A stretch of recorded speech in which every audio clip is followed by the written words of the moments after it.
Thomas the tank engine was feeling very happy. His blue coat shone in the sun, he was right on time, and all around his branch line, the countryside seemed prettier than ever before.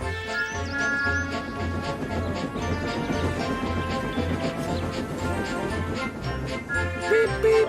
Good morning, Percy, he whistled. My branch is the pride of the line, wouldn't you agree?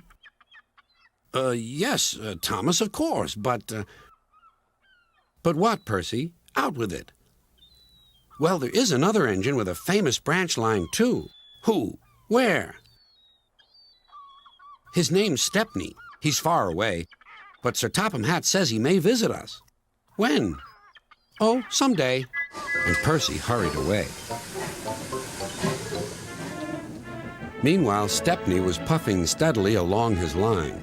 It isn't very long, and that made him feel a little sad. Later, he saw Rusty. The little diesel had helped save Stepney from scrap.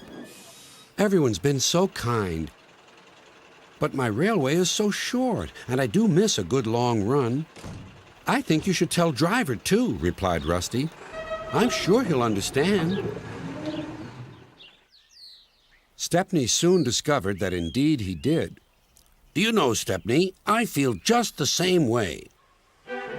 That evening he had exciting news. Guess what, Stepney? Sir Topham Hatt has invited us to visit the other engines on his railway. Manager agreed. It'll be a really long run to get there. Oh, thank you, sighed Stepney. They set off next morning. By now, all the other engines were talking about Stepney.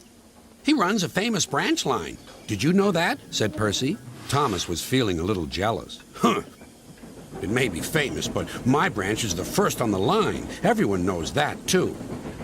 And he huffed away to fetch his coaches. Look, squeaked Percy.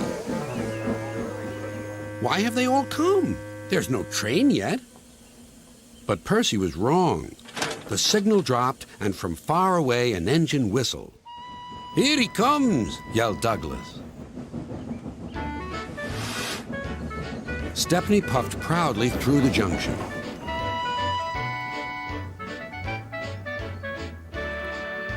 I hope you'll meet Thomas, too, said Edward. You both have branch lines to be proud of.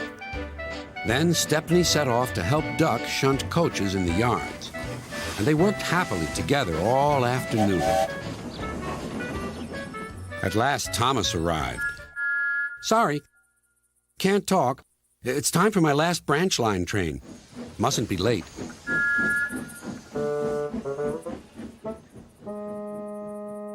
He was hardly out of sight when the engines heard shouting at the station. Moments later came the alarm. Stop all trains! The signalman answered the telephone. A special, is it? I see. Thomas was impatient. Why are we waiting? My passengers are being delayed. Sorry, Thomas, said his driver. We're being shunted to allow another train to pass. Soon they heard an unfamiliar puffing sound. There was Stepney with his headlamp swaying and whistle blowing. He gathered speed and disappeared. Well, bust my boiler, said Thomas the tank engine.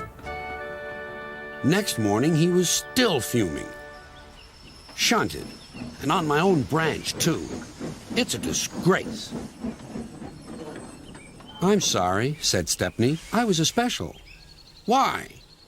An important passenger arrived just as you left. He ordered a special train, and Duck let me take it. We had a splendid run, but, finished Thomas, it can make an engine nervous not to know the line. Exactly, said Stepney. You're such an expert. Thomas felt much better. He couldn't be cross anymore and began telling Stepney all about his branch line.